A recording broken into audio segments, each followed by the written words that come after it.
Bonjour, ici Marc-Antoine au Centre du VA à Saint-Nicolas. Aujourd'hui, on fait la démonstration d'un East-West 2810. On va commencer par faire une tournée à l'extérieur pour ensuite se diriger dans l'unité.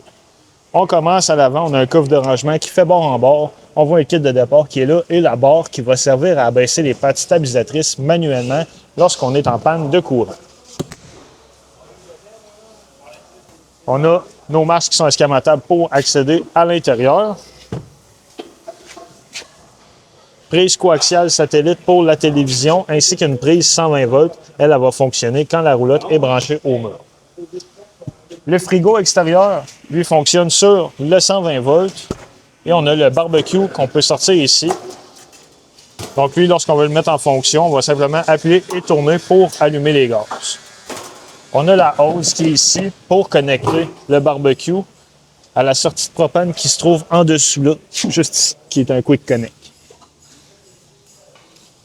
Une douchette extérieure là. Notre roue de secours qui se trouve ici. En haut, on a la possibilité d'installer une caméra de recul Bluetooth. La roulotte est préfilée pour en faire l'installation. C'est vendu séparément. L'échelle pour accéder au toit, on va recommander de monter sur le toit au moins une fois aux 3 mois, aller valider que les joints d'étanchéité sont bons et que le toit n'est pas endommagé. Ce qu'on veut, c'est prévenir les infiltrations d'eau.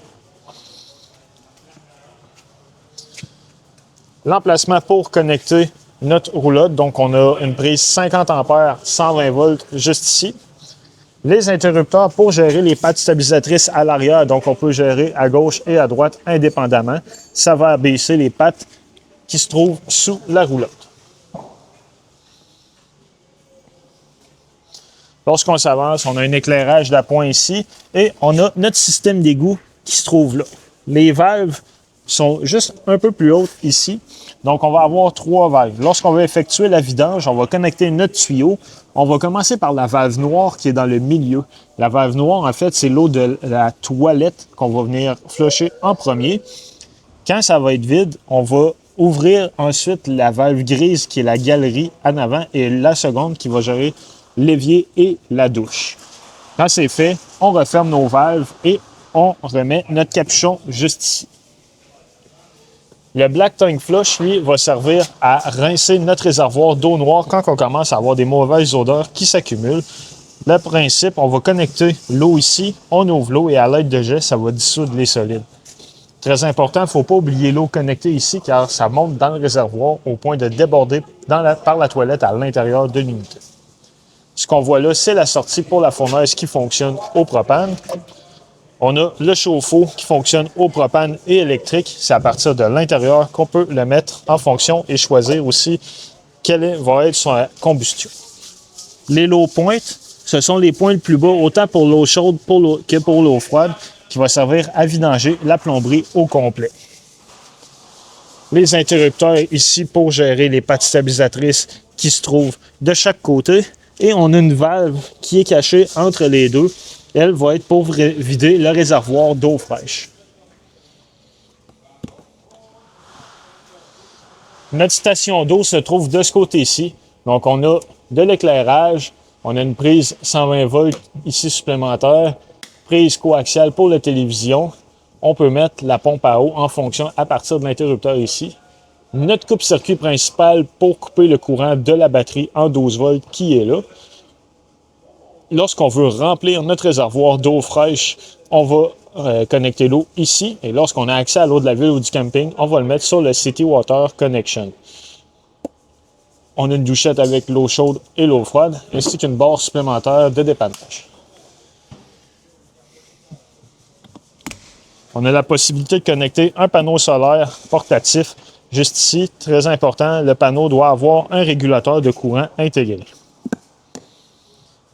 Maintenant, à l'avant, on a une patte électrique, donc un interrupteur pour l'éclairage, monté et baissé, l'emplacement pour mettre 2 réservoirs de 20 livres de propane et le coffre pour installer une batterie 12 volts qui se trouve là.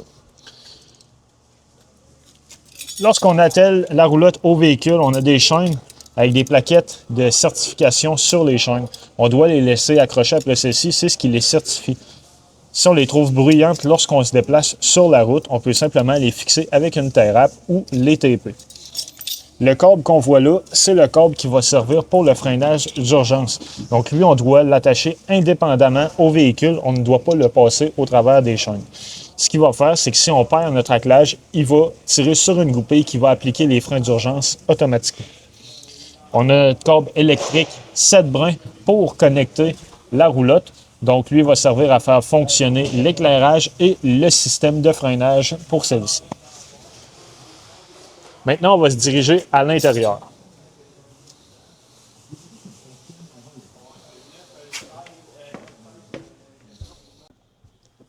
Une fois à l'intérieur, sur notre panneau de contrôle, sur lui, on va voir différentes indications, dont le niveau de la batterie, notre réservoir d'eau fraîche, eau noire, eau grise 1 et eau grise 2. Dans ce cas-ci, on a deux réservoirs, un qui va servir pour l'évier de la cuisine et un second pour la salle de bain, douche et évier. On a les interrupteurs ici pour mettre en fonction la pompe à eau, en fait. Donc, lorsqu'on veut fonctionner en mode autonomie, on a rempli notre réservoir d'eau fraîche, on active la pompe pour avoir de l'eau. On va fortement recommander, quand on a fini de se servir de celle-ci, de venir l'éteindre. On a l'interrupteur pour mettre le chauffe-eau en fonction, l'éclairage intérieur et la lumière de l'auvent qui se trouve à l'extérieur. Les interrupteurs ici sont pour ouvrir les deux slide-out ainsi que l'auvent. Le thermostat, lui, on va pouvoir gérer autant la climatisation que le système de chauffage. Donc, lorsqu'on appuie sur mode, on va pouvoir modifier cool pour climatiser, fournaise pour chauffer avec la fournaise au propane. Lorsqu'on veut l'éteindre, on va simplement le sélectionner à off et on peut gérer la température avec les flèches. Maintenant, dans la salle de bain, on a une toilette qui fonctionne au pied pour flusher. L'interrupteur d'éclairage se trouve au mur juste ici. La douche avec l'eau chaude et l'eau froide. Au plafond, on a une ventilation qu'on peut ouvrir manuellement. Donc, on tourne la roulette pour ouvrir la trappe et on a l'interrupteur pour mettre le fan en fonction. La prise de courant ici, 120 volts, il y a un reset intégré. Donc, si jamais on n'a pas de courant 12 volts dans notre unité, c'est la première place à venir s'assurer que le bouton est bien enclenché. Ce qu'on voit là, c'est les sorties pour la fournaise qui fonctionne au propre. Maintenant, dans la chambre, on a de chaque côté du lit des prises USB, USB-C. On a de l'éclairage aussi qu'on peut ouvrir manuellement au-dessus du lit des deux côtés. Prise 120 volts qui se trouve au bas là. Dock de ventilation pour la fournaise et en arrière du panneau, on a accès aux valves des lots-pointes supplémentaires pour effectuer l'hivernisation. On a du rangement juste ici. La possibilité d'installer une télévision au mur. Donc, il a été conçu à cet effet-là. Ce qu'on voit là, c'est le booster pour l'antenne qui se trouve sur le toit. La manière que ça fonctionne, on doit s'assurer qu'il est allumé pour qu'il soit fonctionnel. Lui, va détecter s'il y a des postes digitaux disponibles dans l'environnement. Donc, pour y parvenir, on doit aller dans les paramètres de la télévision, aller dans la section Channel et effectuer un Channel Scan. Il va détecter s'il y a des postes disponibles dans l'environnement. Un exemple, au centre du verre, on va capter 3 à 4 postes différents. Cette étape-là est à refaire dès qu'on va se déplacer avec la roulotte, et ça pour chaque télévision. On a une ventilation de plus au plafond de la chambre qu'on peut ouvrir manuellement.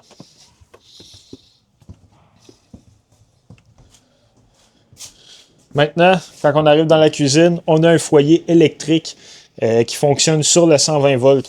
Donc, sur lui, on peut modifier les couleurs. On peut aussi modifier l'intensité de la chaleur qu'il va émettre avec les boutons juste ici en haut. Donc, c'est une source de chauffage supplémentaire lorsqu'on est connecté. On a un interrupteur ici qui va servir à ouvrir la télévision. Et on a une barre de son aussi en haut qu'on peut faire jouer le son de la TV dessus, connecter Bluetooth notre téléphone, la gérer indépendamment. On a des prises USB supplémentaires qui se trouvent là. Au bout de l'îlot, c'est notre panneau de breaker principal. Donc sur lui, en bas, on a la partie qui gère le 120 volts avec les breakers et en haut, le 12 volts avec les fusibles. S'il y en a une qui est défectueuse, il y a une lumière rouge qui va s'allumer à côté de celle-ci.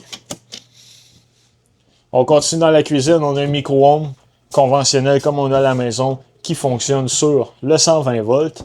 La hotte de la cuisinière, donc l'interrupteur pour l'éclairage et pour faire fonctionner le fan. On doit s'assurer à l'extérieur que la trappe est bien débarrée pour que l'air puisse s'en extirper. La cuisinière, elle, qui fonctionne au propane, la manière de procéder, on ouvre les gaz et on va venir effectuer l'étincelle.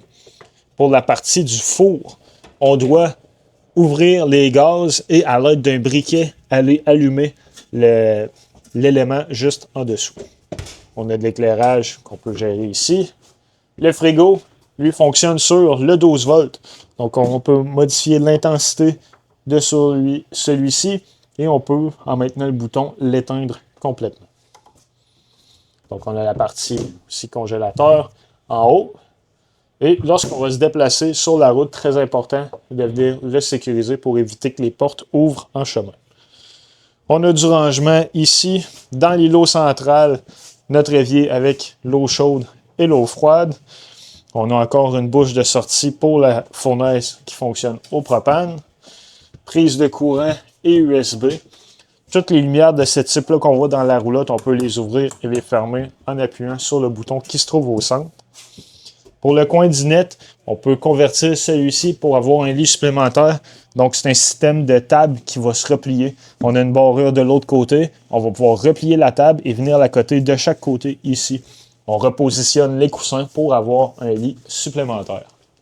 L'éclairage, le bouton se trouve juste ici pour le mettre en fonction. On a un divan-lit. Donc, lorsqu'on veut le mettre en lit, on va simplement le relever et le déployer vers l'avant complètement. On a la prise d'air pour la fournaise, prise électrique, et ce qu'on voit là, c'est notre détecteur de monoxyde de carbone. Au bout de l'îlot, on a des interrupteurs pour gérer l'éclairage d'appoint supplémentaire avec prise de courant.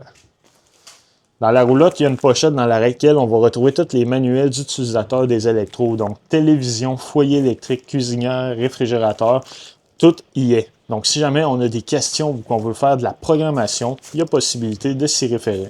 C'est ce qui conclut la démonstration de la East West. Merci.